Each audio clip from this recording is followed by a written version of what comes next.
What's good? What's good? What's good, fans? Thank you guys for tuning in to another episode, the second episode of the year, Mr. Cleveland. Believe it or not, we missed 1 week in the year. We're already at the end of the month, man. Time flies, big guy. Happy Martin Luther King Day to you. Happy inauguration to some of you others. But it's been an interesting week, Cleveland, and it's been an interesting week in sports as well. So we're gonna get our show started, fans. Thank you guys for tuning into the Voice of the Fans podcast. This is week 324 of this iteration of the Voice of the Fans podcast. Let's give your man Cleveland a round of applause. Cleveland, how's it going, big guy? It's a little chilly, but other than that, everything's good. Oh, you're lying. You're lying. A little chilly. A little chilly. Yeah, I don't know how warm it got over in your side of town. Well, it's in the 20s. It's in the 20s over here. Yeah, I have the unenviable task of taking the dog out at 4:00 in the morning every morning. So yeah, some of that's your fault though, man. Some of that's your fault. You gotta make sure you gotta get the dog to know at least 6 or 7. Come on. Try. Doesn't work that way. Doesn't work that way. But yeah, I know what it is, man. It's still blistering cold out here in the Pacific Northwest. So I am on location, fans. No soundboard tonight. If you can see in the background, I got some stuff that Cleveland might be interested in. Some of this memorabilia. Can you see the Marshawn Lynch behind me? I see it. You see the Marshawn Lynch behind me? There's another one you might even like even a little better than the. You see the jersey? I'm gonna try to get out the way. You see the jersey? You might even like that a little bit better. I see the calf. I see the 12. I see all that. Yeah. Yeah. None of that's mine, by the way. No, none of that's mine. But I thought you'd get a kick out of it. Fans, thank you guys again for tuning into the Voice of the Fans podcast. We got a full show for you today. We're going to give you our numbers game here in a moment. We're going to give you our This Week in History segment, and we're going to end the show with the quote. But first, just a small video I want to show, just a small memorial I want to show to the. I got some of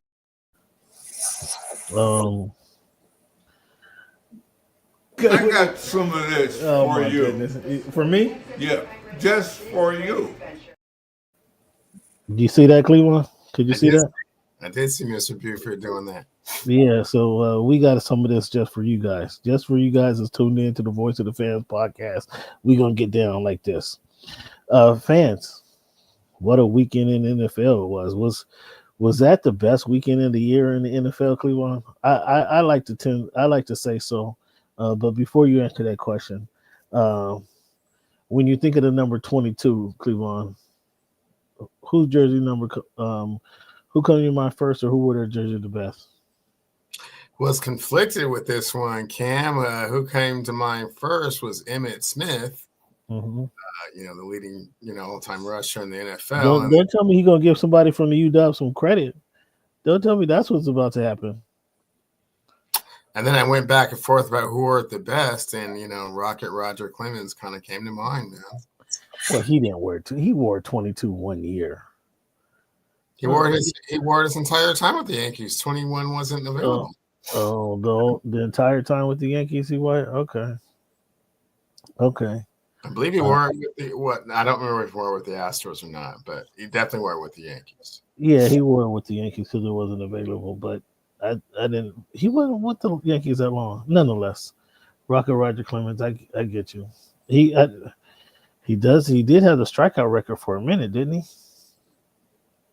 The most I was gonna say he didn't set records. He set some records. It wasn't like the rushing record, but he did set a couple records. When you think of number 24, Cleveland, who come to your mind first, or who wore that jersey number the best? This is where there's some conflict. Yeah, no, it's not. There's no conflict. It's Barry Lamar Bonds. What was his number in Pittsburgh? 24. It was 24 in Pittsburgh. Mm-hmm. Funny story. I was doing this thing for Google, and they sent me some numbers that I had to decipher who was the player and it was just a whole bunch of numbers. It was the number for each year of his career, actually.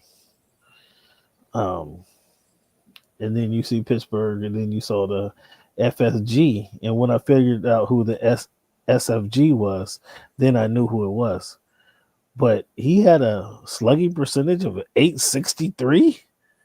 2001, I think it was. Was 2001? Oh, you didn't want to get in 2001 numbers. Those numbers. Or 90. It was 91 and 2001. He had a slugging percentage. 2001. It was those numbers. That's a 73 home run year. Yeah, A slugging percentage of 863. Like that's Shohei Ohtani type numbers. Oh, way bigger than those. I mean, Shohei is never going to have a Barry Bonds type of year. You get that out your head right now. He at one point was his slugging was over 1. Bro, he's never going to hit 73 home runs ever. What did he hit last year? He was 20 away from that last season. Like 50. It's 23 home runs short. I think he had 55, actually. I think he finished the season. Okay. So 18 home runs short. Yeah, less than 20. Okay. I thought you might go Ken Griffey Jr., Kobe Bryant. He stuck on Barry Bonds. Cleveland, you're tall as Barry Bonds, bro. Just so you know. Quite possibly. No, not quite possibly. It is possible. 73 home runs. Huh? And I can't hit 73 home runs. Well, maybe you use a little flaxseed oil. I mean, you might get up there. I mean, you might get to 60. And then who knows, a little hard work might get you over the top. You know, a little flaxseed oil. I will not get into a Barry Bonds debate with you, my friend. No. Again, fans, we had an interesting weekend in the NFL, fans. Again, thank you for tuning in, however you're tuning in. Please hit the share button, hit the like button. Let us know where you're watching from, how you're watching the show. We appreciate all the comments, clicks, and likes that you can bring us. But let us know where you're tuning in from and watching the show. I am Cleveland, already established. He's in well, I don't know if he established. I'm in the Northwest. Cleveland's in the Northwest. I'm not little distance from Cleveland, closer to the mountain, bro. You don't got the view of the mountain like I got, but it's brisk out here, boy. Yeah, we had an interesting weekend in the NFL, Cleveland. Started off with the Chiefs beating your Houston Texans. And do you know this weekend was interesting? Because I've heard a lot about the Chiefs getting the whistle. The memes I've seen, the memes where Patrick Mahomes is exchanging jerseys with the referee. I mean, you see that meme? I didn't see that one, but I can see how that came about. You have the coach of the Houston Texans, DeMeco Ryans, talking about we knew we were going to have to play a game against everybody in the building. And when I mean everybody in the building, I mean everybody in the building, like as if Roger Goodell was there with his whistle on the sidelines. I mean, come on, guys. I mean, take the L, fellas. You guys, I don't want to say you were lucky and beat the Chargers. I'm not going to go that far because you beat the Chargers pretty handily. But you're playing the Kansas City Chiefs, the back-to-back champions. Like, to be the champion, you got to beat the champion. And we can't have you guys come on whining and crying after the game about what should have happened. Cleveland, did you see it that way? Or am I tripping because I didn't think it was were getting the whistle like everybody's complaining? I was surprised at how many people I've heard in different venues, from the sports bar to over at Cat's house, watching different games. They couldn't get off the Chiefs getting the whistle. Yeah, Cam, you're seeing it the wrong way. They are definitely treating the Kansas City Chiefs with kitty gloves, and Patrick Mahomes is getting that Michael Jordan superstar preferential treatment. Hey, you can't touch him at all, even within the confines of the rules. You can't touch him like that. it looked like you almost hurt him. Look like you almost hurt him. It looked like you look hands on him for a minute in a football game. It looks like you almost like, wow, you were so close to his head that his head snapped back. It just looked like it. I mean, when two people pile on top of the guy, man, and after he slides, you know when the quarterback slides. Okay, well, no, they're not supposed to take a knee. David Stern's side of the ledger, man. Yeah. No. It don't really matter. It don't really matter what really actually happens. It only matters. Do the rules state? Quite possibly, the Golden Goose could have gotten hurt. The rules state, Cleveland, in section 1401, section 302, the rule states when Patrick Mahomes slides or any quarterback slides, you can't touch him. Any quarterback slides, you can't touch him. Right? That's why you gave me such a hard time when I tried to say the Houston Texans linebacker hit on Golden Boy down there in Florida.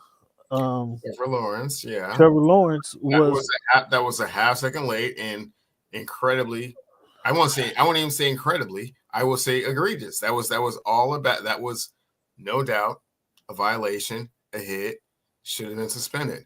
Those are the hits the game is trying to prevent. That is the exact hit that the NFL is trying to prevent. Chiefs game, not even close, not even remotely. Those are the hits the NFL are trying to prevent. When you come down and two people converge on Patrick Mahomes when he slides, they threw the flag on was actually a penalty. Two people can't hit Patrick Mahomes after he slides, and you don't expect a penalty. Okay, two people can't hit him. Maybe one might be able to roll over top of his ankles or something. They hit each other, bro. I watched the game. Don't be trying to patty cake the Patrick Mahomes thing. I'm just saying, man. All you guys, so don't want to hear it. So Cleveland's not gonna want to hear this thing either. Cleveland, I'll get into that later. I'll get into that later. So do you have any more since you believe the officials are behind them? Do you have any more confidence in them three-peating this season? Oh, for sure. I see how things are going to unfold. They only have one team to be afraid of. Only one team. And it's not the Buffalo Bills, but we can get into that whenever you feel, whenever you like. It is not the Buffalo Bills. Okay. Well, we're going to talk about it. The other game on Saturday night was the SmackDown that Cleveland might say it'd be too early. We can't predict it in the future, and until he's crowned or given the trophy as Rookie of the Year, there's no way we can call him Rookie of the Year because it might be Bo Nix, it might be the tight end from the Raiders, it could be somebody else. But Cleveland, are you ready to admit that Jaden Daniels is a Rookie of the Year? Cameron, the playoffs don't really have any impact on the Rookie of the Year. You see what I'm saying? You see what I'm saying, fans? You see what I'm saying? How do I know exactly what's coming out this dude's mouth? Okay, keep going. But it certainly looks like he's on that trajectory to get that award. Yeah, for sure. Hey, when do I get my ribs, man? Can I get my ribs now? I told you, you're going to have a chance to take me personally to the restaurant to get me my order of ribs and watch me smack them. Oh, yeah. We'll chit-chat about that later, for sure. You guys see how he tried to dismiss that? In all seriousness, can you name? Now, we thought your boy, who you had, C.J. Stroud, we thought he had a heck of a rookie season. Which you predicted at the beginning of the season last year. We thought a few years ago, Justin Herbert had a spectacular rookie season. Cleveland, can you think of anybody having a better rookie year than this? Than what we're seeing? If Dan Marino was his rookie year like this? No, he didn't play. Dan Marino didn't play till like 6-7 games into the season. To his rookie year. and then he just kind of exploded on the scene from then on. But you tell me, what Elway wasn't like this. Elway was still lining up over center. Elway was still not the full-time starter his rookie season. No one's ever had a rookie season like this ever. Well, let's think about it. Hold on, before we say no. I mean, there was a kid that came out of Stanford. I mean, he was pretty awesome, and he did. I think he carried his Indianapolis Colts to the playoffs that year. I want to say the AFC Conference Championship. I want to say, but maybe that's giving them too much. Do you remember his name, Cleveland? What was that kid's name? I don't remember that kid's name. Oh, well, let me help you. Andrew Luck. What did he do in his rookie year? Can't tell you. I just remember him deciding football was too physical, too tough, and he didn't want any more of it. Oh, is that what he thought? That's what you're. Those were his exact words. Oh, ain't that nothing? Ain't that nothing? He says the game was too tough for him. Is that what you said? Too tough, too physical. Yeah. Oh. I mean, he comes from privilege. I mean, he comes from wealth. So, so what? So he can't have a good season. He can't be a good quarterback. He had to do that. He doesn't. Other players. Your Shannon Sharps, your Michael Vicks. They have to play. To provide a livelihood for their families, but that was not the case with Andrew Luck from Stanford. They did go 11-5 as a rookie. Okay. They did go 11-5. Okay. What happened that season? Let me see. Where did they lose to? What is your guy who you trying to say is the best rookie you've ever seen? What is their record? They're 10-6, right? They slipped into the playoffs. Do I have that correct? Oh no, I believe they were 12-5, and they just beat who everyone thought was the best team in the NFC, and they beat the NFC South division winners the week before that. So. Daniels. I mean, I believe Russell Wilson did get to the championship game as well his rookie season, so it's kind of in that vein. Mark Sanchez also got to the championship game in his rookie year. Well, he's way better than Mark Sanchez, so yeah, that don't count. that don't even count. You don't even count his appearance. Nope. Wow. No, and all jokes aside, I mean that kid, the poise, the poise that he was playing with, the joy that he was playing with. I keep saying, you better stop running your quarterback like that, and then they'll run the quarterback like that on 3rd and 7, and then he'll pick up 8 or 9 yards. It's like, guys, you better stop running your quarterback like that, and then run him on 3rd and 4, and he picked up 5 yards. It's like. This dude is kind of unreal, man. It's he's quicker than fast, but he's slick. I think the best word to describe him is he's slick and slippery. It's hard to say you're slippery in the NFL, but he's slick because he'll be right there for somebody to put a hard hit on him, and he's got hit before, but he either slides or spins off him, or just kind of little, Can you call it a stiff arm, a little chicken wing, and he'll be by that guy? It's like this guy is really slick. Would you agree on that? Oh, absolutely. I mean, I think the adjective everyone always talks about him is just unflappable. I mean, he just does not understand pressure, does not understand gravity of the situation, the moment. He's just playing football all the time. Yeah, and he's making it happen, man. This kid has really been something special. It's been a joy to see. I'm glad you finally get on board, though, Cleveland. In the NFC Championship, because I've been kind of whispering to you about this guy from at least week 2 on, and you've been ignoring it. No, he ain't that good. He ain't doing that much, and You know, what changed for you? His ability to beat top-notch competition fairly easily. I mean, that Detroit game was not. When was it ever close? I mean, the first quarter. I mean, and Detroit went into the kitchen sink. They went deep into their playbook as well.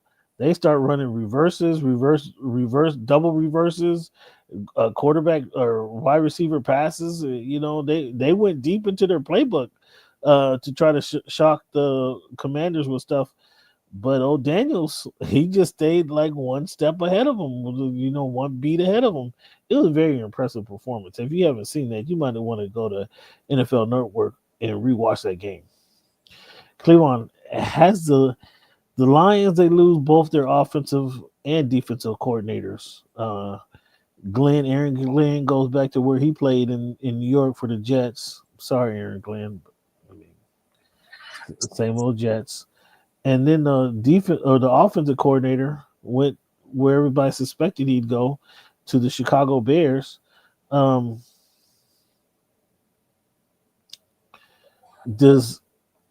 We saw this happen with the Eagles a couple years ago? Was it not last year? Was it last year? It was after they won the Super Bowl, where they lost their offense and defensive coordinator. Do the Lions regress by losing? I know you don't really think much of the coaches in the NFL, so all the players are, you know, they'll be there. Most of the players, the core of that team will be there. Will the Lions regress, or Campbell is a magician and he controls all the cards? They will absolutely regress without their offensive and defensive coordinator from this season. No question. Who has a better season next year? Chicago Bears or the New York Jets? Chicago Bears. Well, you still not giving the Jets no love, huh? I hear you. I wouldn't either. Saquon, once again, demoralizes and the Eagles, the Rams. He ran in 2 games, Cleveland. He has over 450 yards of total yards from scrimmage. Saquon Barkley does, and darn near 500 yards rushing on those Rams. I don't think the Rams want to see Saquon. They saw him. He put up 255 on the ground at SoFi, and then he put 196 in Philadelphia. Can Saquon carry the Eagles to the Super Bowl? Quite possibly, for sure. I mean, with Hurts being injured, kind of what you say? Can they or will they? You're asking. I mean, I said, can they? Well, yeah, that's what I'm saying. Can they for sure? Absolutely. With someone that rushed for 2,000 yards and the most dominant offensive line in all of football, yeah, they can. They can. Dominant offensive line left in all of football. I don't know that they had a better line than the Detroit Lions, but they're the best offensive line, I'd say, left in the game. Well, I don't recall the Detroit Lions having a 2,000-yard rusher, so. I mean, because they had 2 rushers that rushed. They probably had rushed for 2,000. Combining for 2,000 yards. Do you? The Detroit Lions, real quick. The defense lines was pretty good. Their offensive line was pretty. They were pretty good, but they didn't have a 2,000-yard rusher, and the 2 leading rushers didn't rush for 2,000 yards. Saquon Barkley, Gibbs is good. He's not Saquon Barkley quite yet. He's not Saquon Barkley. Oh well, thanks for saying so. What a stretch. Thanks. Fans. Do the Rams? If you're the Rams, if you Sean McVay, do you bring Cooper Kupp back? Do you bring Matthew Stafford back? How far do you go with this? You bring Matt Stafford back because the quarterback pool is very, very low, and Cooper Kupp probably not. But you try to run it back with Matthew Stafford. Yeah, he gets, if he wants to come back, he gets another run at it.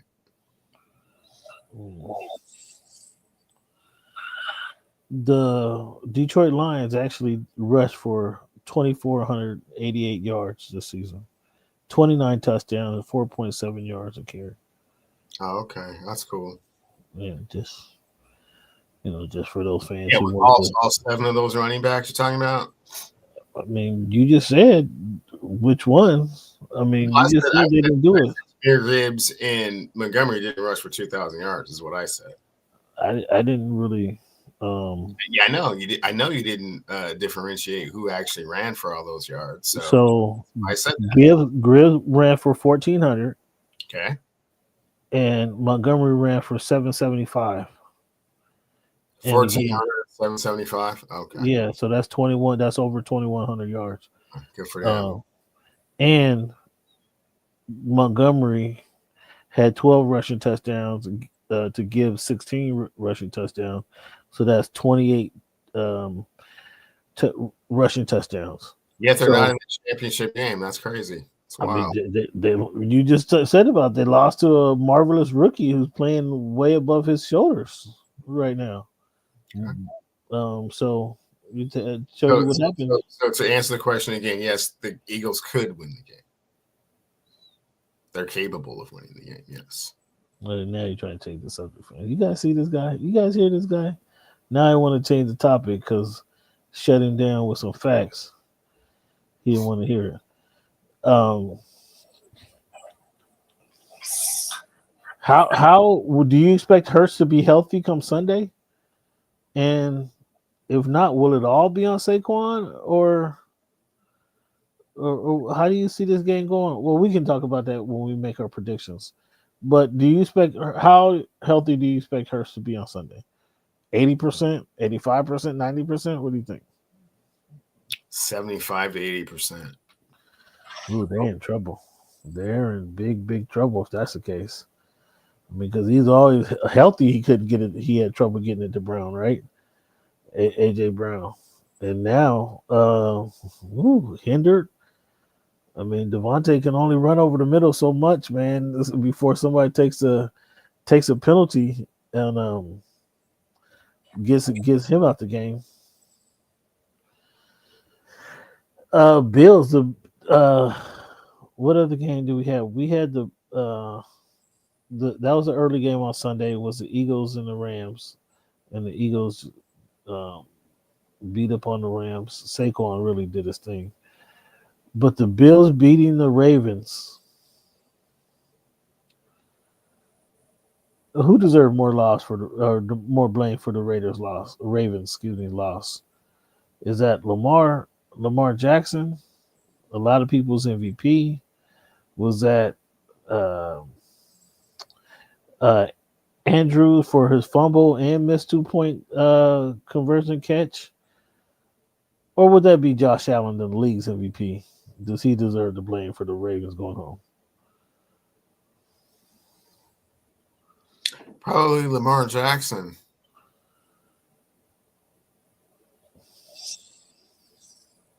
Deserve more. I mean, more blame than Andrews, who had the fumble in the middle field and then the drop 2-point conversion.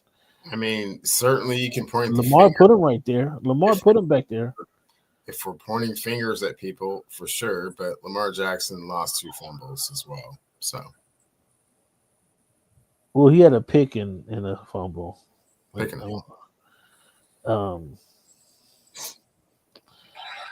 I mean, what's your diagnosis on the Ravens? And does John Harbaugh get a does he get is he escaping blame in this one? I mean, yeah. I mean, he didn't really make any incredible adjustments, and not having Zay Flowers was huge. I mean, people were acting like it wasn't that big of a deal, but as soon as I saw that he wasn't going to be playing, I figured they were not going to win the game. There's just no. I mean, Rashad Bateman's cool, but I mean, I mean, what are you going? I mean, where are you? even pretending to throw the ball. There's only one other guy other than the two tight ends that you can even sort of rely on. And they came down the field, they scored that quick touchdown and never quite got back in it until late in the game. Trying the 2-point conversion. I mean, you get it. What do you do? I don't know. I mean, they had it first and goal on the goal line and didn't run Henry. And ended up kicking field goals. Like, sometimes you start doing that Mike Mart stuff. You know, you just get too cute at the 1 yard line. I mean, Derrick Henry this season was 9-0 when he got. The Ravens were 9-0 when Derrick Henry got 20 or more carries. Like, you should start the game and get him 10 carries. Just start to get these out of the way, and then let's get into a rhythm after you give it to the guy who rushed for 1,900 yards instead of trying to let Lamar play off of that, right? Or that would have been. Well, I mean, there's a lot of second guessing that can go on now, Cameron, right? Because they didn't win the game. Yeah, all kinds of stuff. Can Josh Allen be beat? Yeah. Or are you coming? Are you late? Are you gonna stay late on this train as well? Nope. That was a cool two games that he played, and now he has to go to Kansas City. And who do you see into Kansas City? Who's waiting for him in Kansas City? Patrick Mahomes and Travis Kelce are waiting for him. But Josh Allen's been putting up points. The Chiefs are going to have to put up points to beat the. No, not really. The Chiefs. What do you mean, not really? They're just going to play that Chiefs kind of game. The Chiefs. Let me look at here just to be clear. I wanted to bet right now without even looking at their record. The Bills have put up 20 points, 24 points in the last 2 months of football. I'm pretty confident in saying that. And so these guys are going to have to score some points. The Chiefs are to beat these guys. 23 points. Huh? 23 points.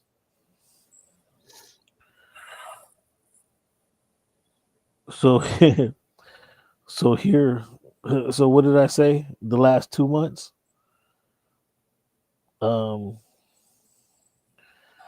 October 6th, they scored 20 points. They lost to the Texans 20-3. It's been 23, 34, 31, 30, 30, 30, 35, 42, 48, 24, 40, and 16.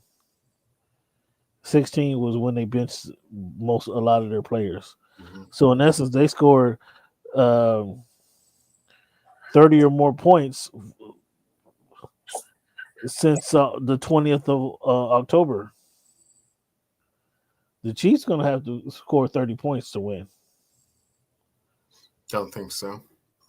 You think they're going to hold them down, create some turnovers? Chris Jones is going to get in the game against the league's MVP and create some conflict? Because they did beat the Chiefs, if you recall. That was in Buffalo. That was early in the season. It was 30-21 that game. And that was like week 6, week 7? No, it wasn't. It was way later than that. They wasn't way later than that. That was way later. It was November 17, week 11. Oh, week 11. Oh. That's when Travis was congratulating them for getting a good regular season victory in. Yeah, I mean Well, hey man, come to Kansas City and find out what happens. I mean, that was in Buffalo. They avenged their loss that they took, the butt whooping they took in Baltimore earlier in the season. They avenged that loss. Now, can they beat the defending champions and prevent them from a three-peat? It's going to be in your hands, Josh. I mean, all year has been in your hands. You haven't had the adequate receivers, but now Patrick doesn't have Tyreek Hill this time either. He does have Kelsey, who I don't understand how Kelsey just keeps getting open.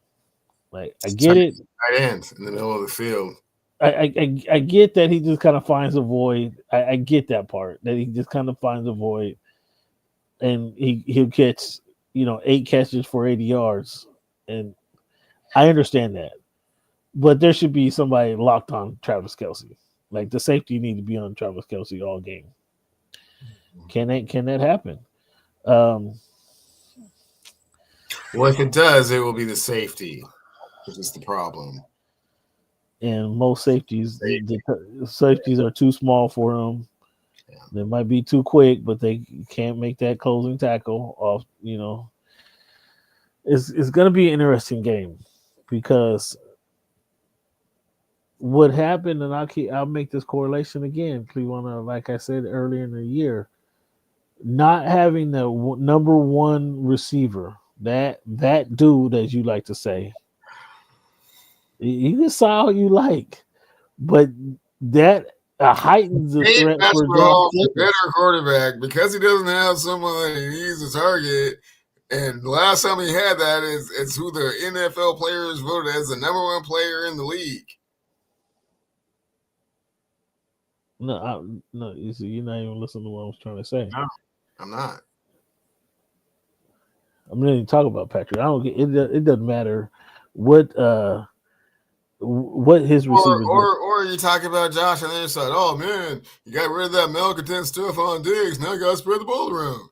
He got to spread the ball around. Now he forced to spread the ball around, and we've seen what happens. We've seen the season that he's had, the MVP caliber season, when he doesn't have that guy. Not have a number one receiver, and so now you want to go to Kansas City without a number one receiver and see how that works out. You really don't want to, but this is where we at. Yeah, you really don't want to. And he's having that type of season. But prefer to have a number one receiver to throw the ball to. The point I was making before I was so rudely interrupted, the point I was making is that with him not having a number one receiver, i.e.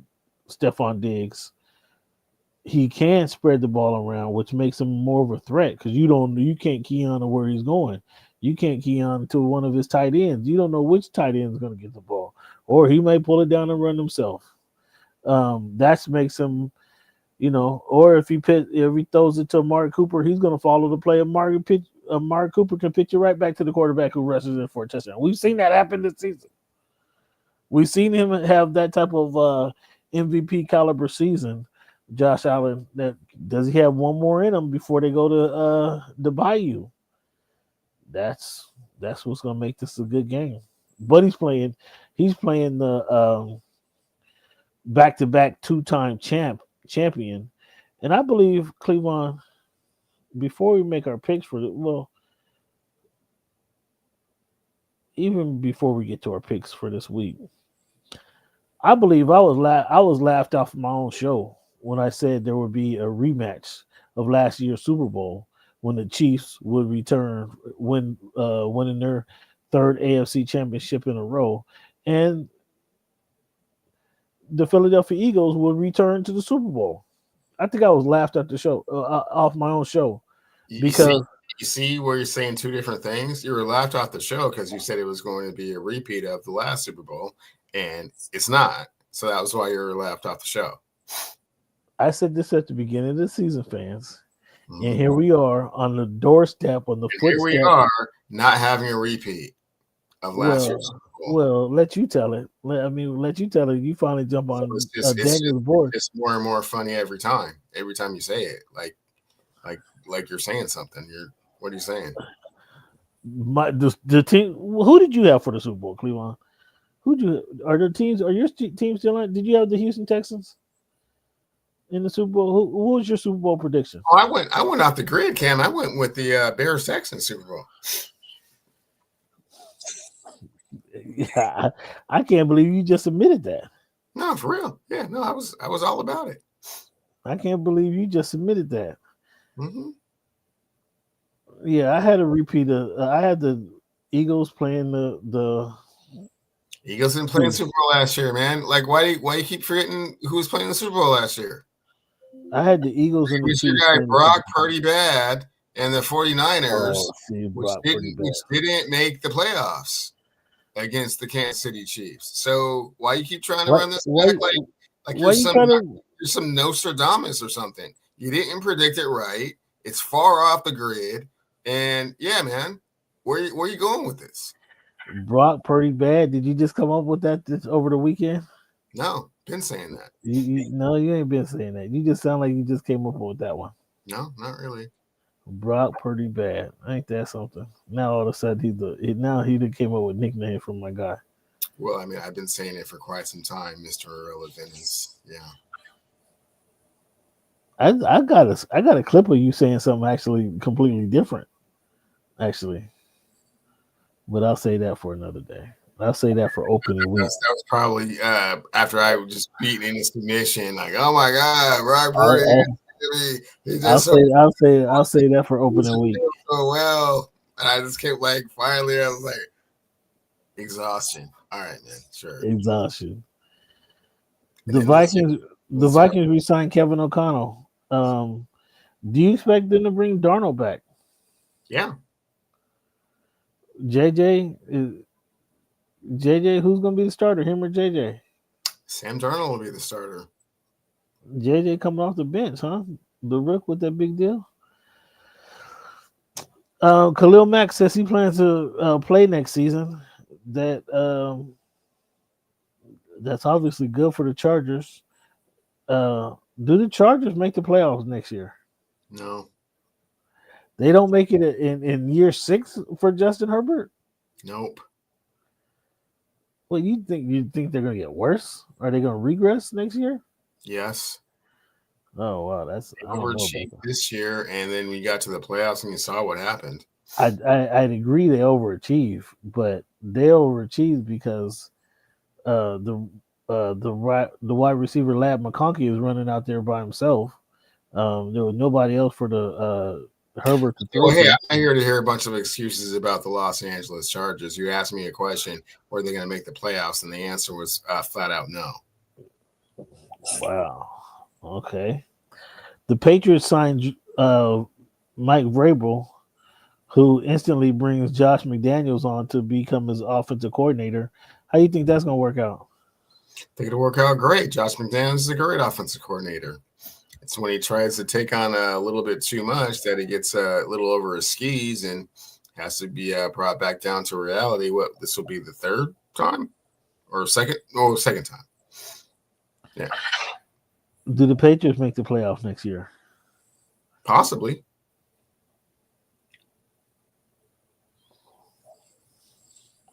What's the best job available? Is it the Raiders? Is it the Jacksonville Jaguars? Is it the New Orleans Saints? Is it the So Dallas Cowboys is the best job available. The best job available. Is that really open though? Don't we think Deion's gonna get that job? No, we don't know what's going to happen over there in Dallas. You're hoping eventually someone gets to Jerry and says, hey, come on, man. You know, what are we talking about here? And you think Deion is that guy? I don't think Deion is an NFL head coach. I think that what is your famous thing about Deion when he's coaching on the sidelines? How's he coaching again, Cam? Oh, do the thing. Do the visual on him. I don't think Deion has pulled his mic down in one big play all season long. Well, you can't do that in the NFL, Cameron. You got to have the mic on all the time, listening to everything that's going on. You can't just be an interested observer.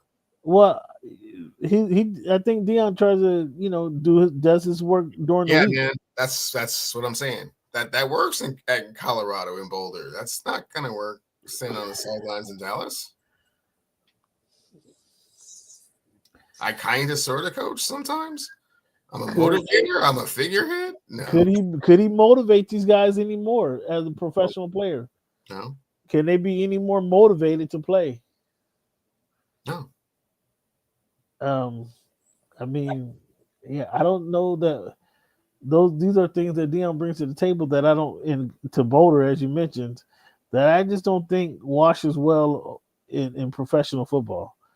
I don't think the rah say the no means no. I don't think all that stuff works in the pros. Plus, you can't recruit. Plus, you can't. I mean, not like he killed it recruiting anyway, but. Oh, he didn't. He didn't have the 2 of the top 5 picks in the upcoming draft on his team. Come on, one was his son, and the other one was the guy he coached out of Florida State. So, I mean, those are two guys out of 65 on your team. So, and he replenished the team with other top recruits, which you can do in college. You can't do that in the NFL because there's a salary cap. Right. And there's other teams that want the same players. So do you like Dion in Dallas? No, I like the idea of it. It sounds like an incredible circus every week, but it does not sound like something that's set up for success. So the Colts hire former Bengals defensive coordinator Lou Anarumo. The heck are the Colts thinking? Change of scenery is going to be good for them. It's more talent over there in Indianapolis, and Gus Bradley didn't do a very good job last year with all that talent. So, that's your guy, Gus Bradley, isn't it? He's a former Seahawk defensive coordinator, if that's what you mean. But yeah, I think the game is passing by a tad bit. Ooh, that's harsh. Lions Dan Campbell says they will come back stronger and better next season. Close the door. Thank you. Close the door. Thank you.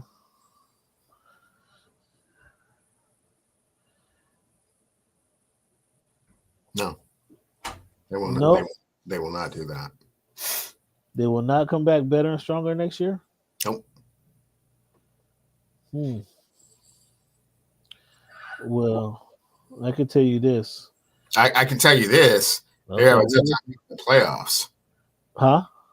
They're going to have a tough time making the playoffs.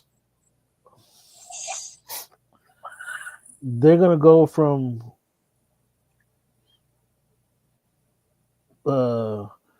winning the Eastern Conference winning the NFC to not making the playoffs. They won the NFC North, and they were the number 1 seed in the playoffs. Yes. Going into the playoffs, but no, they won't make the playoffs next year for 2 reasons. 3 reasons. One, they will have the toughest schedule in the NFL. They had the toughest schedule this year. They didn't have the toughest schedule this year because they weren't the number 1 seed. So they will have the number 1. They will have the toughest schedule. Okay. Let's just say top 3 toughest schedules. Sure. They're losing their offensive and defensive coordinator. Yes. They might lose their offensive line coach, who was interviewed a second time with the Seahawks. And they know that they're vulnerable. They know that they can have everything in their riding in their favor. They could be playing at home. Oh, now you're just calling them losers. Now you're just calling them losers. You're just saying they're losers. Playing a team starting a rookie quarterback and lose by 14 points, lose by 2 touchdowns. You're just saying they're losers, and they will forever be losers. I didn't say that. That's what it sounds like. Now you're just calling them losers, and forever. I said 3 reasons that they're not going to make the Super Bowl next year. Yeah, one of them is just being losers. However you try to reword it is you just call them losers. I didn't call them losers. I said they are losing their offensive and defensive coordinator and quite possibly their offensive line coach. That's 3 critical coaches. I said they are vulnerable because they've seen what happened, even though they had everything in their favor. playing at home with a bye, playing a rookie quarterback, and they will have one of the most difficult schedules in the NFL. It will be hard to replicate that type of success. I don't think that they're going to do it. I'm not predicting that they win the NFC again and be the number one seed going into the playoffs. Yeah, they have yet to win. They will be one of the top 6 teams in the 7 teams in the NFL, or excuse me, in the NFC. So they'll make the playoffs. Cleveland said they're gonna have a hard time making the playoffs, and because they replaced their coaches, who Cleveland doesn't even believe in coaches, so replacing their coaches is dumbfounding as you put that as a strike. You don't even believe in coaches in the NFL. I most definitely believe in coaches in the NFL. It's the NBA coaches.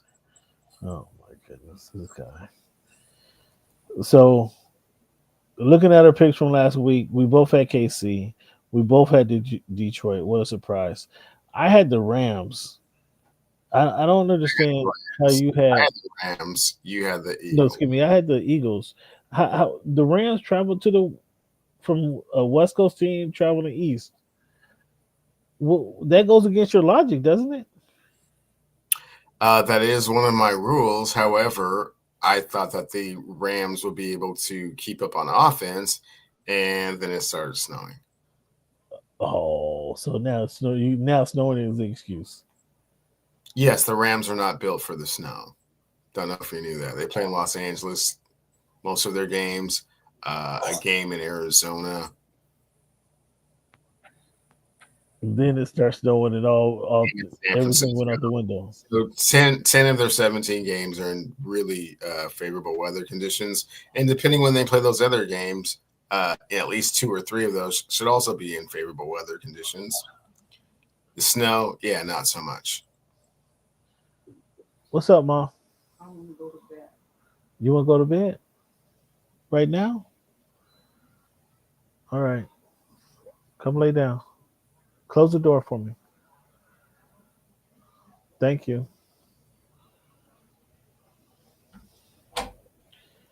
So what do you have going on? What do you see the Ravens and the Bills? You gotta get your nightgown in the dryer, Mom. Your nightgown's in the dryer. Excuse me, fans.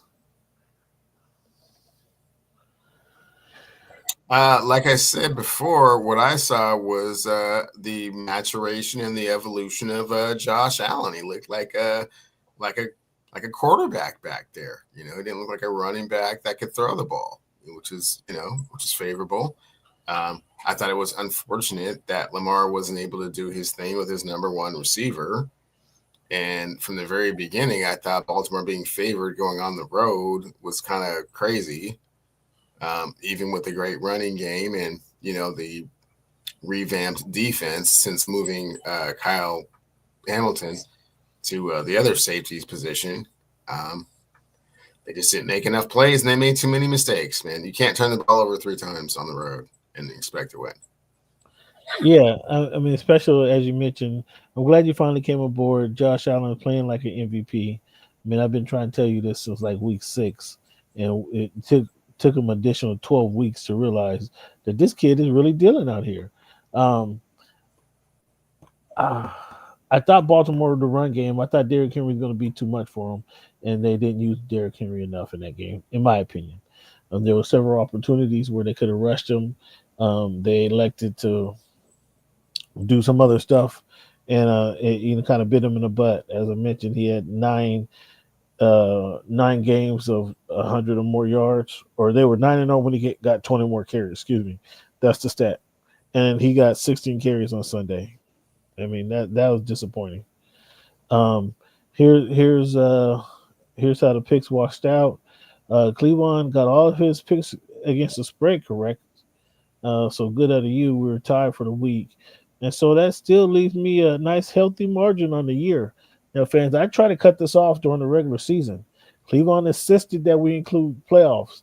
So the numbers just going to keep getting wider. Go back and do my forensic accounting on all this just to make sure these numbers are actually. He mans the spreadsheet, fans. Don't buy that. He mans the spreadsheet. again, I try to end this, and I think Cleveland at the end of the regular season, I think you had a victory if I'm not mistaken. But here you let me continue on, and you want to count playoff numbers, and all of a sudden there's a change, fans. You see, there's a change in the numbers. My 239 and Scroll up a tad. 79%. I was gonna see it. Oh yeah, my 79% versus his below 79%. I mean, I'm ashamed of 79%. Actually, I'm ashamed of that, and he's he's below that, whatever that is. And I don't know. I don't see a way for you to catch up right now. I just don't see a way for you. Oh well. Fast forward to the championship game, championship weekend. We certainly will, fans. And what do you know? Here we go. Here's our pick for this weekend coming up, fans. I've said it since the season. Cleveland won't give me any credit, but I've said this since the season started. Kansas City is three-peating this year. I've said that. I've said that week after week. I keep asking Cleveland, is he on board yet? And he doesn't want to go on board yet. He won't agree that I said this in August. He'll argue me to down. He'll argue me to death, and then say I was in cahoots with Roger Goodell. That's what he's going to do. I can already predict this. Philadelphia. As much as I like Jaden Daniels, and I know it's smooth and suave and slippery and efficient, this kid has played the game. You just can't win the whole conference in your rookie year, can you? You just can't win the whole. You just can't take your whole. This just doesn't get you to the Super Bowl in year one, does it? It's not even year one; it's year R.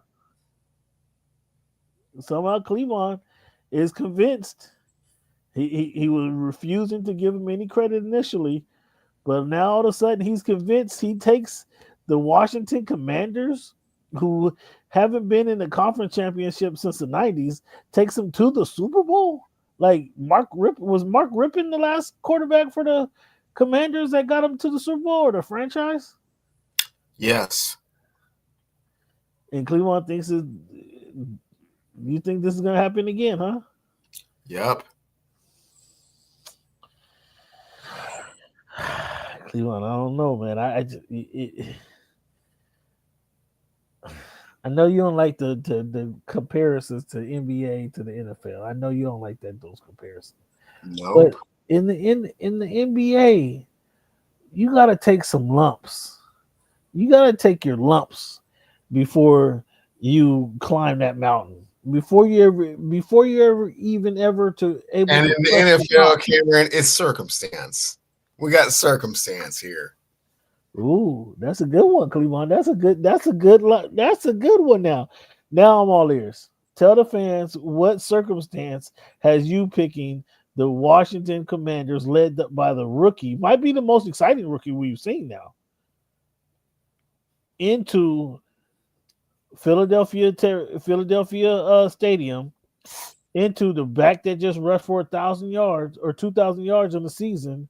They got AJ Brown. They got the tight end Goddard on their team, who just punched the lights out of Green Bay a couple of weeks ago. They got Devontae Smith. Why do you think the rookie is going to be able to carry his team into that weather and beat them with all them for all the marbles? 5 reasons. Number 1, he got 5 reasons. Listen, Jaden Daniels doesn't feel pressure. He doesn't see things the same way other players do, and has been able to excel the entire season. Hold on, this is a whole lot for you to uncover in a week's time. Now, last week, I'm sure if we look at last week's picks, you didn't have these guys winning. No, I had them covering, but not winning. Okay, well, it was plus 16. That was actually a great pick by you. You didn't have all this love and all these glowing things to say about Jaden Daniels last year. Where's all this coming from? Just a couple quarters of football?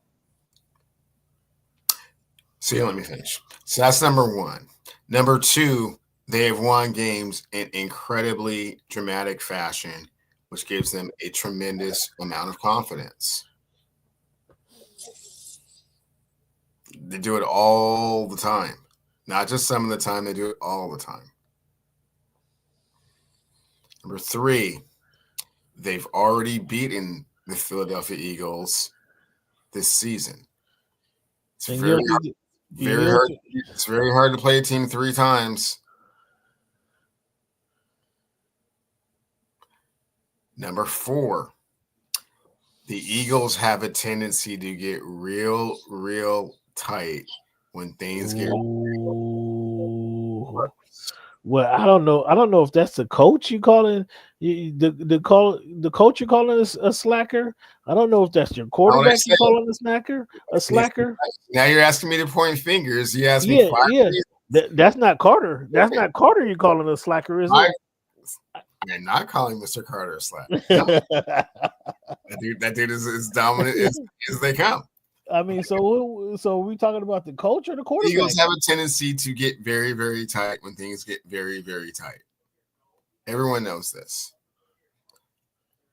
The number 5 reason they just went up to Detroit and punched those guys in their face over and over and over again. That game was never close. So if you can go to Detroit and beat the Eagles by the Lions by 2 touchdowns, you don't think that they're confident they can go to Philadelphia and get a win against the Eagles?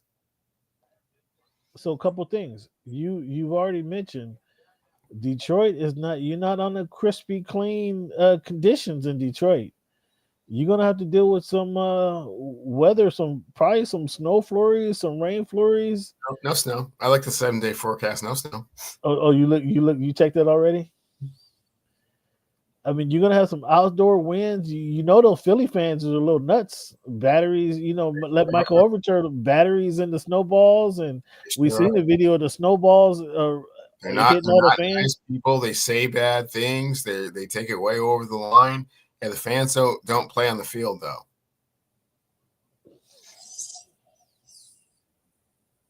You think Mr. Carter is nicer than the fans that are in the stands? Well, I think that he can get. I think that it was dominant the way he, got to Matt Stafford. I don't think he's going to get to Jaden Daniels like that. Oh, a little more, and it's not snowing. So, will the Eagles record a sack on Sunday against Jaden Daniels? They'll get 3, maybe 4. They'll get 3 or 4 sacks. Mm-hmm. But you have Daniels overcoming 3 or 4 sacks. Yeah. Boy, he impressed you. He impressed you, didn't he? Because all of this mind changes and punch them in their face. Take Zach Baker out of his game. We're still here. Take Baker out of his game. Yes. Look at you. Looking at taking information and formulating. It's getting a little too extensive. And Jalen doesn't at least. Fortunately, Saquon bailed him out with 2 60-yard runs, just running away from people. Otherwise, I'm taking safety, right? Hold on. Wait. I'm taking safety, right? Wait. He just didn't even. I mean, Verse was all over those guys. Would they sack Hurts 6 times, right? Well, so you're saying Hurts just is hurt where he can't move now. He don't have no fluidity. What did I say last week, Cameron? You'll see one of 2 Jalens. You'll either see the really confident, I don't understand why anyone doesn't believe in me. Let me just throw for 300 yards and do everything right. Or you'll see the one that's super confused. What's going on out here? Why weren't you over 9 for 15 type stuff? Oh, wow. I'd be insulted if you were talking about my quarterback like that. Don't be. He makes $250 million over the next 6 years. He'll be just fine. I hope he's investing. I know he's investing.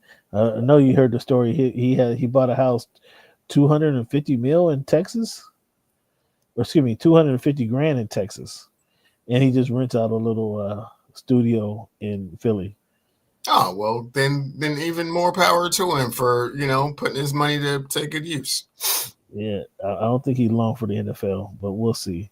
That's a cold one. So you could just to wrap up, you got the Washington Commanders advancing to the Super Bowl in the rookie quarterback's first season, Cleveland? Yes. Whew. I don't think they can do it in the first season. I think the Eagles defense is going to be Eagles defense? The Eagles defense is going to be enough. They got a lot of rookies. They got a lot of young guys on their team too. They're not getting the fanfare that the Commanders are getting. I don't think they're going to let.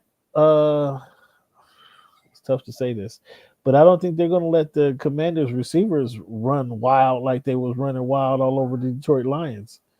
Detroit was kind of hamstrung by some injuries to their key players.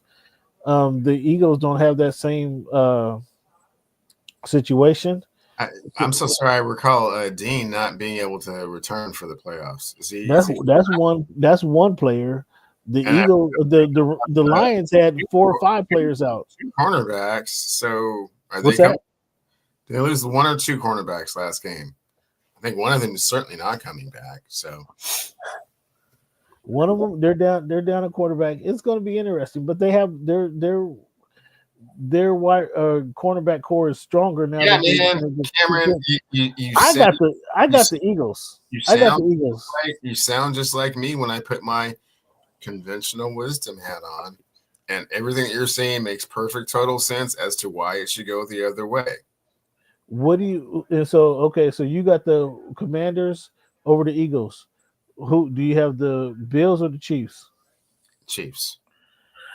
So you got the Chiefs returning to their 3rd straight Super Bowl, right? Yes. Are they winning the Super Bowl? Cameron, there's 2 games left to be played. I won't make that assessment until after. I try for you guys, fans. I try for you guys. I try to get them to commit right here. You don't want to do it. You don't want to do it. I tried.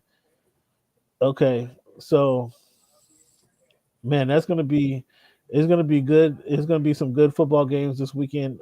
But I'm convinced this past weekend was the best weekend for the NFL. Saturday and Sunday we get 2 championship caliber football games. Do you agree, or is this weekend it? I think that the matchups last week were probably more compelling. I think this week, I don't think anyone really believes in the Commanders, so they're looking at it's just going to be a KC Philly walk in the park to the Super Bowl. Walk in the park is, I'm not going to say walk in the park because they have. I didn't put words in your mouth. I said that's kind of what the sentiment is around the country. Okay. That's it. I mean, it's still going to be a great weekend. I just like the Saturday and Sunday with 4 great games on. How do you like that 12:00 start, Cleveland?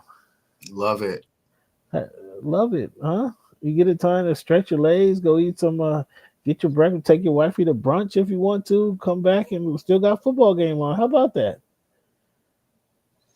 Yeah, and to be quite honest with you, waiting around till noon was kind of a long time. I mean, imagine if I had to wait around till 3:00 in the afternoon for the game to start. I'd be like, no, wow. I didn't say no. I said 12:00 start. I said 12:00 start. Don't try to add some more hours onto me. I'm just saying, those other people, they got to wait a long time for football to come on. Yeah, I don't wait that long. Yeah, they sure do, man. They sure do.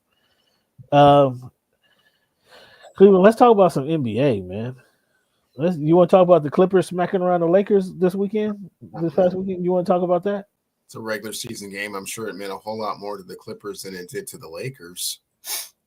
But you know what I will talk about with that being said is that I like exactly where the Lakers are right now. I like the way the standings look right now, Cameron. Perfect. You like the 7? They're the 7 seed? You like that? 6. 6.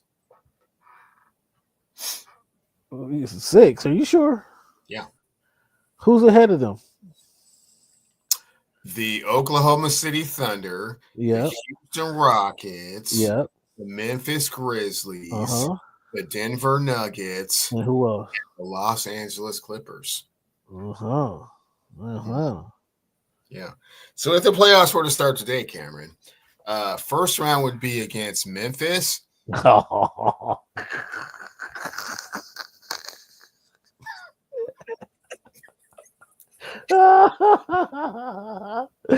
Listen, if now he's ready to do if the playoffs were to First start round would be against Memphis.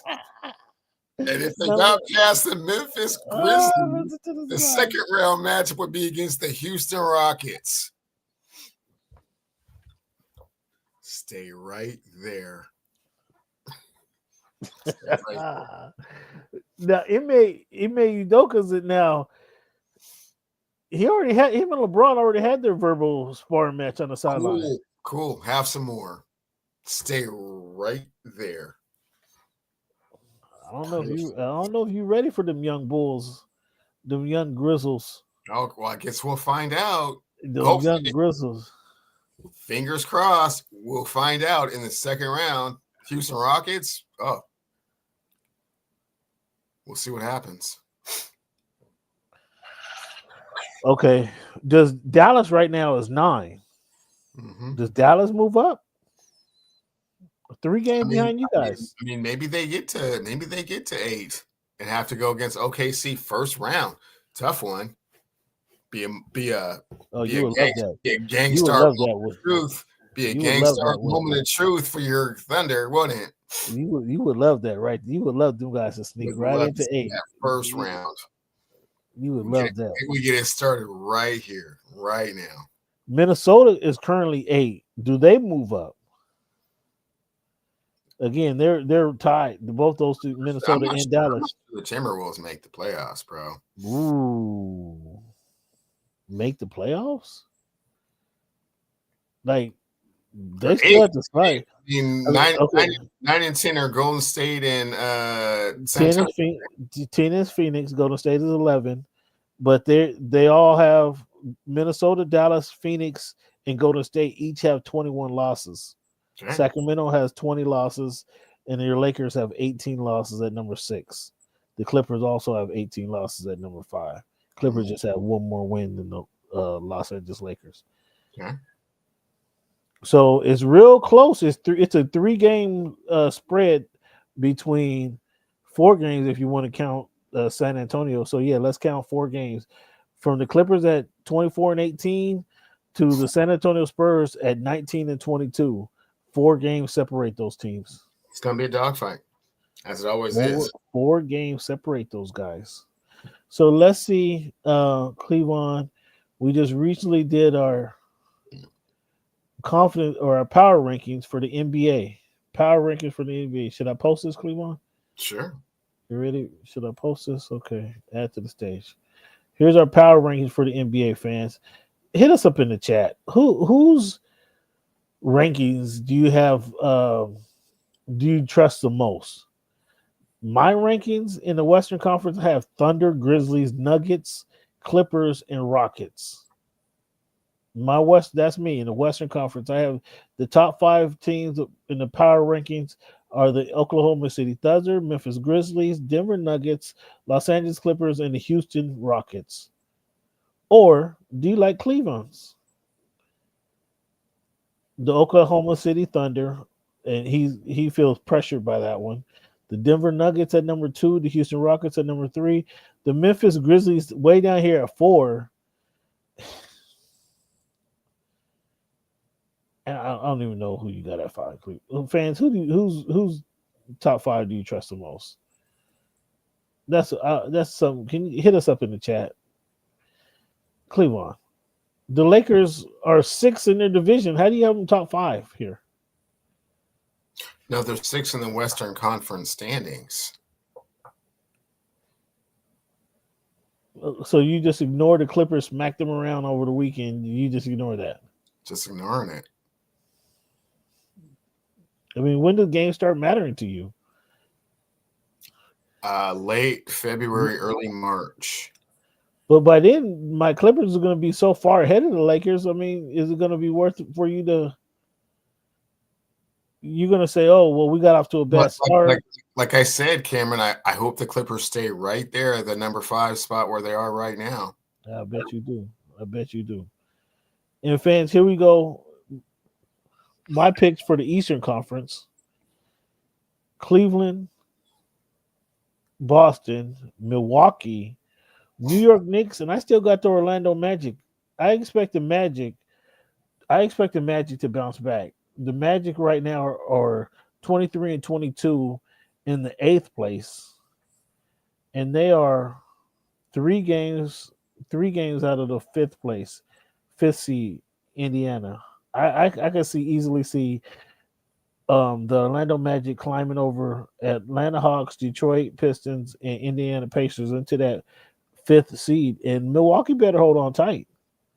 Milwaukee better hold on tight to that number 4 seed. That's how I break it down, Cleveland. How do you have it? Yeah, I think Paulo is getting his lungs back, his legs underneath him. I think that they're younger, more athletic than Milwaukee, so that's why I have them above them. I think that their biggest thing is that they're succumbing to injury, and that number 5 pick from a few years ago. Actually, a couple of their number 5 picks from a couple of years ago, a guy named Cole Anthony and a guy named Jett Howard, not really producing as much as they would like, and Suggs from Gonzaga, not quite who they were hoping he would be either. Markelle Fultz still trying to kind of find himself, so it's like a lot of people like just trying. You named everybody on the trading block. I think all 4 of those guys you named on the trading block for the Orlando Magic. Now, if they trade them and if they ever get something for them, that'll be good. But each one of those guys are on the block, in my opinion, because, yeah, you're right. Cole Anthony, Suggs, you haven't gotten what you wanted to get out of them or what you expected to get out of them. Yeah, all those guys are on the trading block, and we might see the Magic make a move because, yeah, Paulo is back. It's a shame that he lost one of the Wagner brothers, but I think watching him the other night, man, he's ready to do it himself alone. You need Caldwell Pope to hit some threes, play some defense. They do. Too bad Cole Anthony is their guard. He does a little bit, and they get excited for a little bit. So maybe he can go on a little run and be average. Maybe he can go on a run and be average as the second half of the season. Because if he's average, that's not what they need, but that'll help them out a lot. They need one of those guys to step up. One of the 4 names you mentioned, they need one of them to step up, or they all getting shipped out of here. Or maybe they just go trade one of them for Marcus Smart. See, you got jokes. You got jokes, but Marcus might be available, man. Marcus might be available. He hasn't played for the Memphis. He hasn't played for Memphis, so he might be available. Actually, former defensive player of the year. Yeah, strange. Don't know why. Yeah, I think it's more so to do with injuries than anything else. Like he's no good. Like you want to. Man, he'll dive on the court, Cam, like you like. There's value in that, Cleveland. There is value in that. I know you don't believe it, but he'll sacrifice his body whenever called upon. It's fantastic. There is value in that. If he was playing football, but we were hooping. So. Derek Lively, who the big man who dies on the floor and the hustle man and gets all the scrappy rebounds, the scrappy buckets.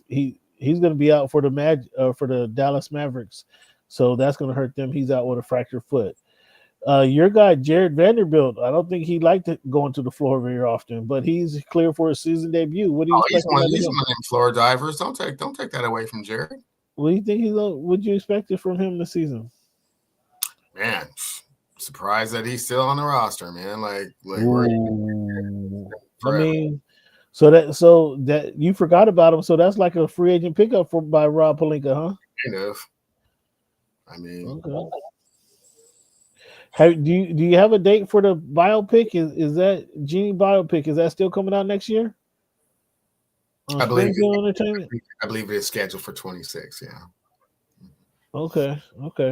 So does Braun get traded to the Warriors, or he vetoes that because they need to work on that film? Oh, he vetoes that. Yeah. He's got other kids that are coming into the league. He don't want to go play with Steph. I mean, come on, San Francisco to LA, man. That's a 45-minute flight. So answer me this question, Cameron. Why is it that LeBron has to make the sacrifice to go to Golden State? Why can't Steph make the sacrifice to come to LA? Well, it's known that LeBron will pack up and go anywhere. He's done this multiple times. Everybody knows that he's a mercenary. This is the longest he's been anywhere, right? Well, I'm sorry, so maybe the first 7. Yeah, he played in Cleveland. Okay, but this is getting pretty close to 7? This is like 6, right? Oh, it was 2020. So I mean, yeah.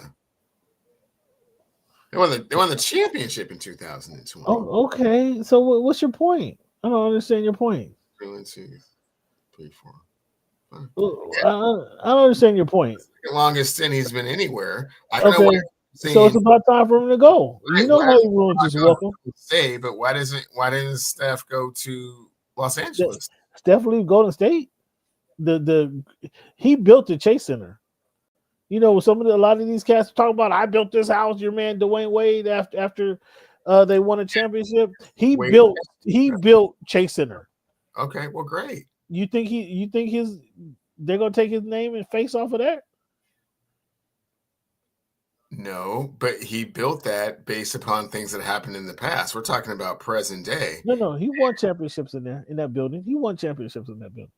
So he's been there. Steph is a fixture in this conversation. LeBron and Steph. Steph is the man in this picture. What again? Why is that? Because he's been Golden State's all you ever known. Okay, well maybe it's time to try some things. Try something different. Like playing with LeBron James and Anthony Davis for a change. Imagine how wide open the jumpers get with those two on the court. I mean, Anthony Davis might end up in Minnesota for all we know. Oh, for real?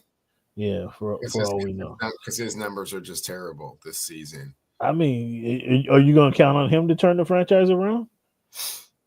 You going to count on him to turn the franchise around? Mom, high five, Mom. Yeah. Yeah. You want to do a cameo? You want to say hi to my fans, Mom? Say hi. Yeah, so you're mad. You're a little salty that everybody's saying LeBron need to go to.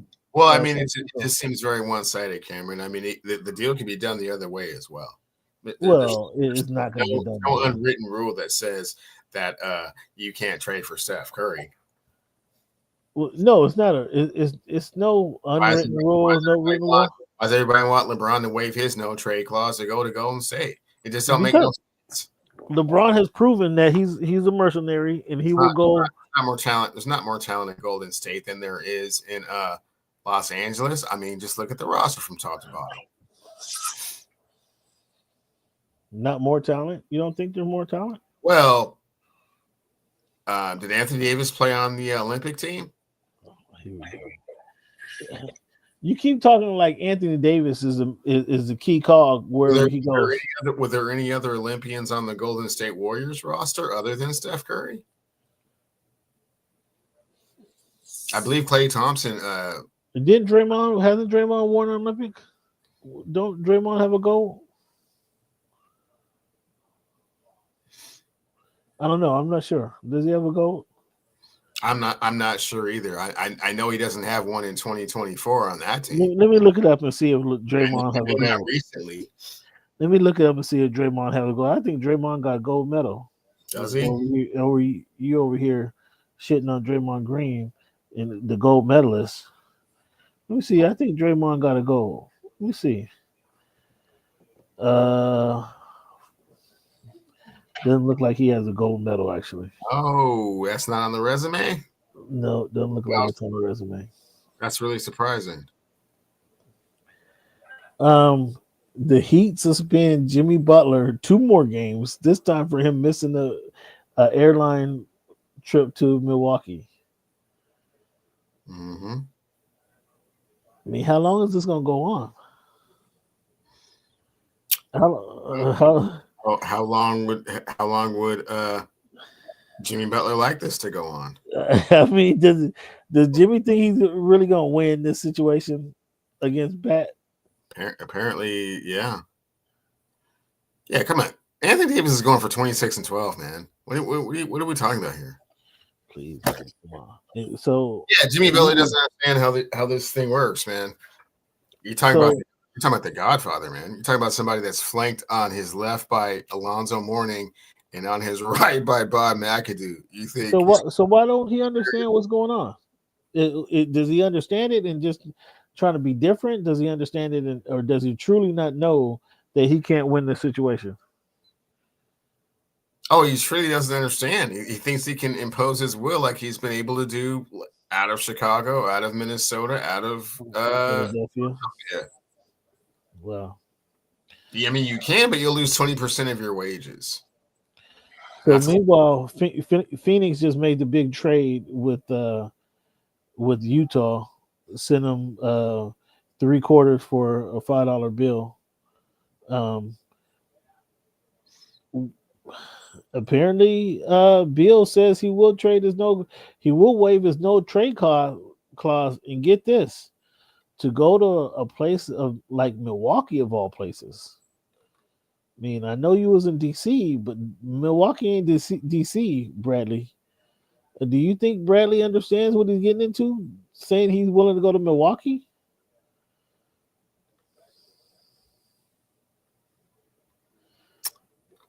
Two small guards. We've seen Dame with another small guard before. Never really worked out in Portland. I mean, I will say that Dame. I like the idea of adding the scoring to it, but there's not enough pieces. Who rebounds? Who plays defense? Yeah, I mean, so Beal goes to Milwaukee. Milwaukee sends a bunch of people where? It's going to have to be a mix of to Phoenix. They'll probably have to lose Portis to Phoenix. And which one of those pieces does Miami want for Jimmy Butler? What? Portis? They're getting off that contract. I think they'll be happy to get off that contract. Not necessarily. I mean, if you're not willing to take Bradley Beal, you're just happy to get off that contract. No, Bradley Beal's fragile. They understand that, and the contract is actually much bigger than. No, I mean, but I think you can convince Bradley to renegotiate at some point. They don't renegotiate contracts in the NBA. Where you been? Well, I think if you guaranteed and they're locked in, you don't go. No, I'll just play for less. Where you're going? If you were willing to take Bradley Beal straight up for Jimmy, I think that deal can get done tomorrow. But Miami clearly ain't ready to do that. Yeah, because that makes no sense financially or long term. Well, they get off the books. They get Jimmy off the books, but then Bradley's contract is just as more. Clearly, you're not crunch the numbers correctly. Bradley Beal makes more money than Jimmy Butler. So you're right. You got me there. Yes, you're right. It serves them no purpose. So they would want to get Jimmy off the books, bringing Bradley Beal in for more money. For 2 years at $114 million. That ain't the right way to go. That is not the right way to go.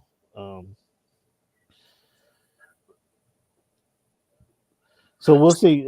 Clearly, Phoenix is trying to clear the way, trying to make it happen. We'll see if it actually happens. The Celtics beat the Warriors by 40 at Chase Center. Celtics priming the pump for another championship run? For another run, for sure. Yeah. Cavaliers beat the Suns. Donovan Mitchell, your guy, scores 33 on them. Mm-hmm. I know you want to say January basketball. I know you want to say that so bad. But at some point, these wins got to count. These wins, these numbers, they do count in the standings. When you stack up the standings. Yeah, when you stack these wins on top of each other, they count in the standings. You stack this experience up on each other. Now you give you some confidence, give you a confidence boost. Confidence. I mean,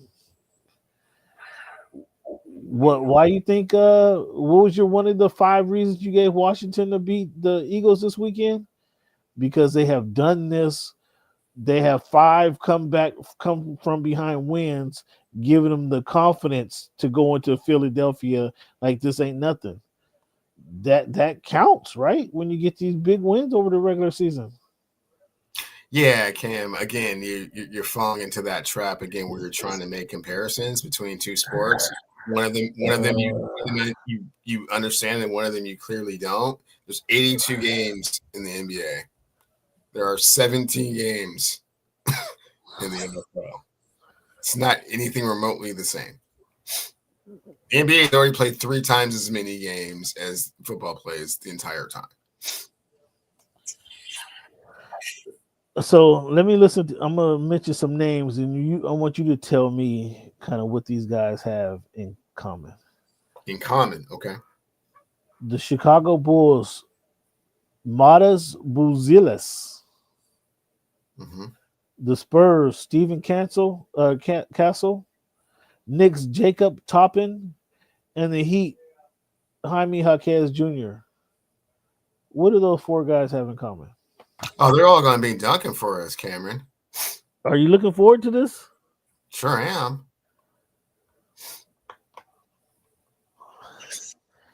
Oh, you're cold. SB, what's good? What's good with you, SB? I'm in your town, big dog. Or SB, they could be the NBA's version of the Sacramento Kings. Oh, you know. Ooh. Shots fired. It could just be that. Shots fired. Shots fired. This guy will not come off the Kings. What did De'Aaron Fox do to you? What did Doug Christie do to you? What did Doug Christie do to you? It's not what they did to me. It's what they did to you and what I had to endure for an entire season. Just to get to the playoffs and watch them get bitch slapped out the playoffs, man. Shut up. That was by their big brother. I don't understand why you don't understand that concept. I don't understand why you don't understand the concept, man. That's like an only child right there. Brother, though. Their big brother put hands on him. The big brother down the street, they didn't know how to respond. They had been doing their workouts and going to a training camp for 2 years to get there, and then the big brother just comes in, big brother them right out their seat. Like, again, the Cavs may be the NBA version of the Vikings. You guys is cold, man. I mean, you put up a body at work, you do good things, and then guys are comparing you guys to the Sacramento Kings and the Minnesota Vikings. It's exactly that. They had a great regular season, Cameron. Wow. A great regular season. My goodness. I believe they're 1 or 2 in the Eastern Conference, right? Yeah, I can't be doing this for long, but yeah, you check it out. Mom got the hookup this is like the headquarters, bro. There's more here. If I just turn the camera another way, you guys will see more stuff too. Mom got it hooked up in here. You guys are so cold, man. The Bucks game, Bucks and Pelicans gets postponed. Cleveland for what? I believe it's snowing down there in the Bayou, Cam. Snow in the Bayou? What is going on? Yeah. What is really going on? That's what I heard. Yeah. So this weather, we got fires in one part of the country. We got it freezing little Arctic blast hitting the East Coast and down south, in the snow hits New Orleans. I mean, that goes on record. January 22nd, 2025. We got snow in New Orleans. Fans, as we do, we kick off the show with our numbers game. This segment is This Week in History. So give you some history from some of the stuff that's happened throughout our past. Cleveland, where were you January 23, 1977, when ABC TV airs the Roots miniseries? Where were you? Where'd you first time you see that? Yeah, when the Roots came on, man, that was must see TV. So definitely in front of the couch, in front of the the big wooden television on the floor. The big floor model, huh? That was a thing to have. Who knew? In 1980, January 25th, 1980, BET, Black Entertainment Television, launched in Washington, D.C. Video Soul was, I think, the first thing I saw. What was a video box? Was there other video show? Was it video box? Video Soul was their big one, and then of course there was they went Rap City, some other shows. Of course, my favorite, Caribbean Rhythms. Oh, who? Yeah, I understand why. I understand why. Cleveland in 1968, January 22nd, 1968, Lady Soul won's Billboard Album of the Year, 1968. Whose album was that? Lady Soul. I have no idea. 1968. 1968. It was her 14th studio album, and she demanded respect. Who was that? Oh, well, that would be Aretha Franklin. I don't recall it being called Lady Soul, but okay. Yeah, that was it. That was Lady Soul. Cleveland, January 22nd, 1973. George Foreman TKO's dude in the second round to win the WBC and WBA heavyweight titles in Kingston, Jamaica. Who did he beat? Well, that was Joe Frazier. Correct.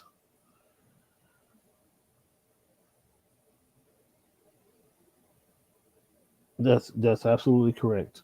Cleveland, 2001, January 20, 2001. Colin Luther Powell is sworn in by President Bush to become the first Black Secretary of State. January 15, 2009, Barack Obama become the first Black president in the history of the United States.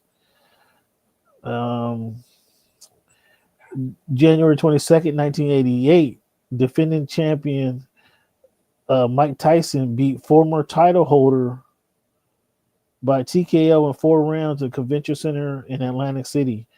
Who did he beat? 88, former title holder? Yeah.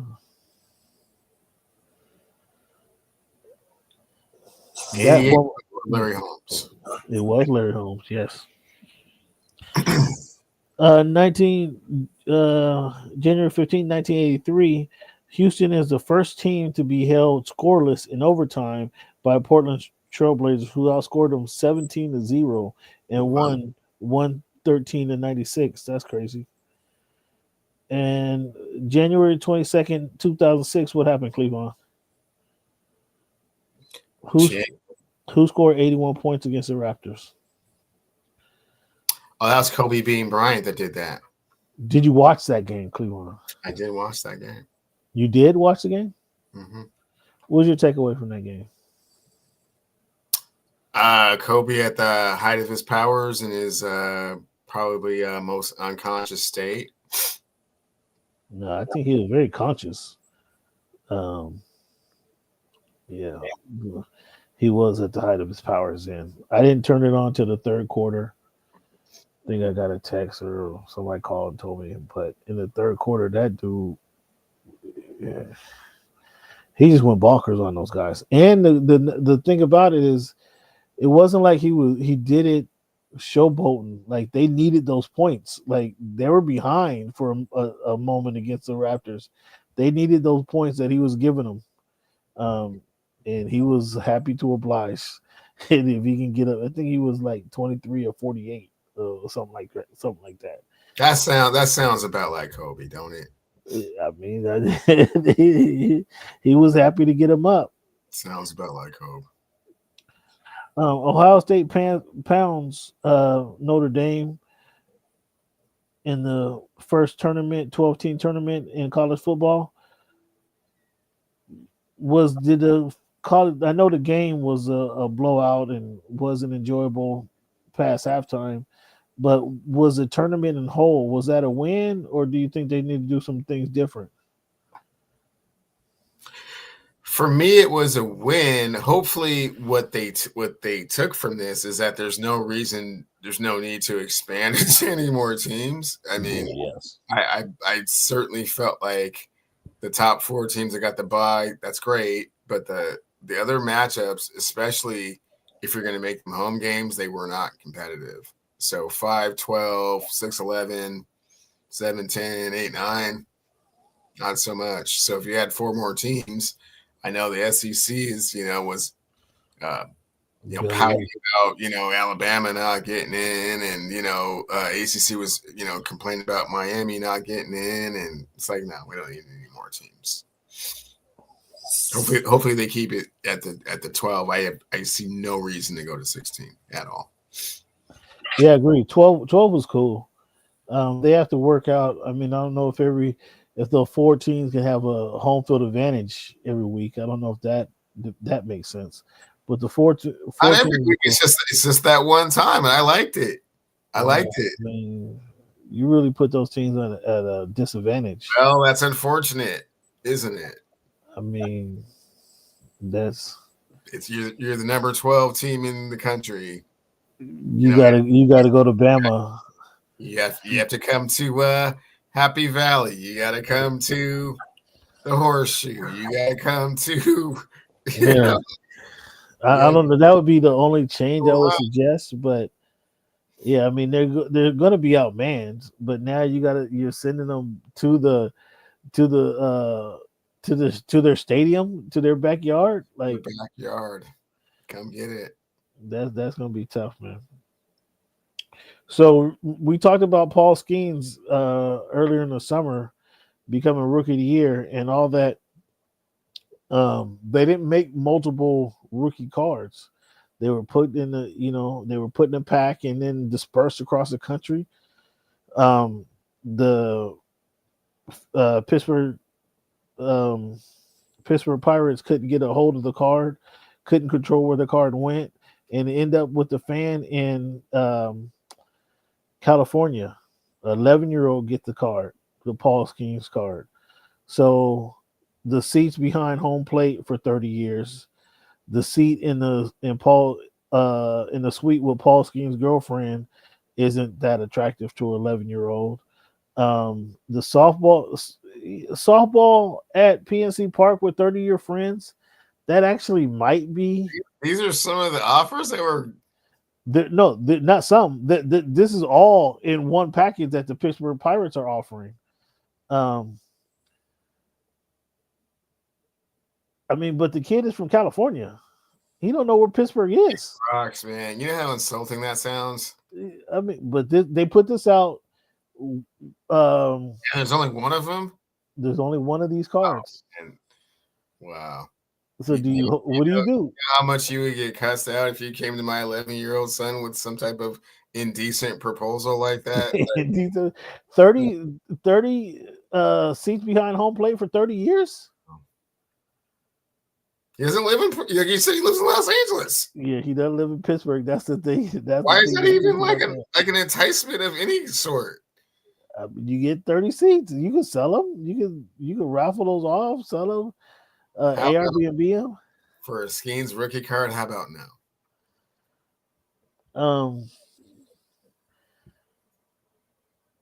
CeCe Sabathia goes into the Hall of Fame. Bill Wagner goes into the Hall of Fame. Who voted Ichiro not unanimously for the Hall of Fame? Who was that? Has that come out yet? It's someone that's not willing to say until the season starts, and then he's going to get up on his soapbox and down and be the one that silent protester, if you will, until he's not silent. But yeah, I mean, so there's one out of 138 writers that keep Ichiro from being unanimous, huh? First ballot, yes. Yeah, shame on that dude. Shame on that dude. Even I could say that. Dodgers signed Roki and Kirby Yates. Are they gonna? Have we seen what's the last baseball team we seen win back-to-back championship? What are you doing, Ma? What are you doing? What's the last baseball team we seen repeat as champions? Yankees. Early in the century. 02, 01, 02, I believe is the last one. Okay. Go ahead.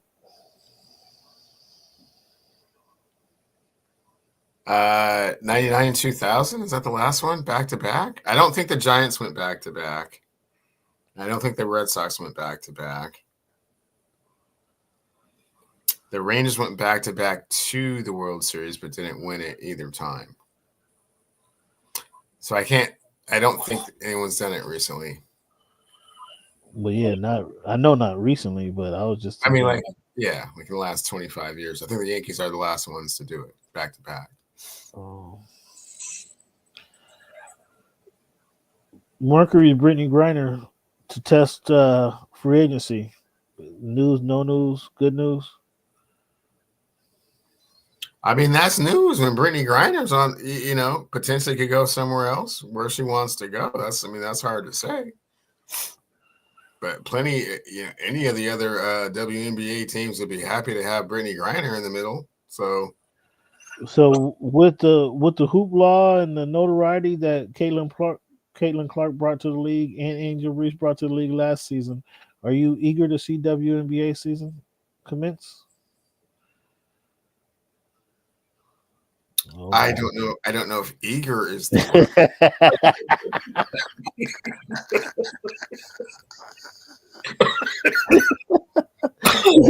word. You ain't shit, man. You ain't shit. I will, it's a good storyline. No, you ain't shit. 99.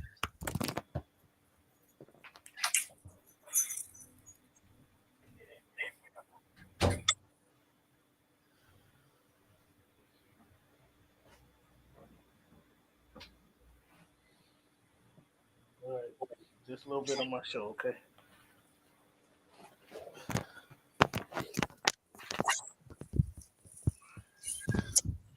Man, I tell you what, man. You ain't nothing, man. Would you even go see Kelsey Plum? You didn't even go see her get her jersey retired. I know, and I wanted. I forgot, man. Oh, I forgot. Oh, I wanted to so bad. I was like, I had gassed up the car and everything. We need to go down to see KP get her number retired, man. And I just see, and that's your husky. That's your own partner. I know. You did. Slip my mind. Where you going, Mom? What you doing?